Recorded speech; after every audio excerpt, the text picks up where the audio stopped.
Hello everyone, myself Priyanka Pisse, lecturer in Electrical and Electronics Engineering Department, Jain Polytechnic, Belgavi. In this video, we are going to study a subject called as DC machines and alternators with a subject code 15EE31T.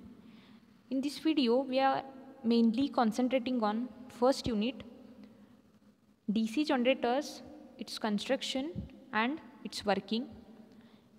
It is a lecture 6. In this video, we are going to cover rules for wave winding. And in our previous videos, we have studied about the armature winding, in that especially lap winding and the rules for lap winding. In this, we are going to cover the wave winding. So what is the meaning of wave winding here? Wave winding is nothing but in this the coil is not connected back as it was connected in the lap winding. So in the wave winding, I will consider 6 number of conductors. I will connect. The first is to this third one, and third one I will connect to the fifth conductor. It means the coil is not connected back but progresses forward to the another coil side, passing successively every N pole and S pole till it returns to the coil side from where it was started. So it is not connected back, it will be connecting forward. So it is called a wave winding, what you can see here. So what are the conditions for wave winding? YB and YF should be odd numbers and with the same sign. If it is with the same sign, it is okay, but in case of lap winding, it should be opposite sign.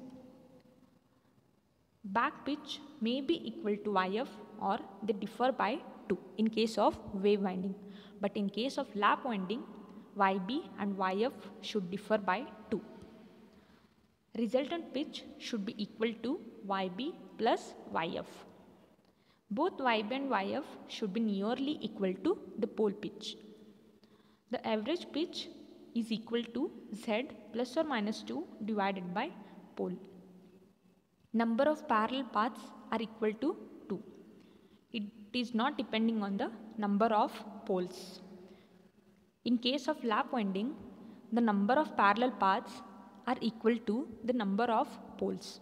How many number of brushes we can connect, those many number of poles will be there in case of lap winding, but in case of wave winding, the number of brushes are independent of number of poles.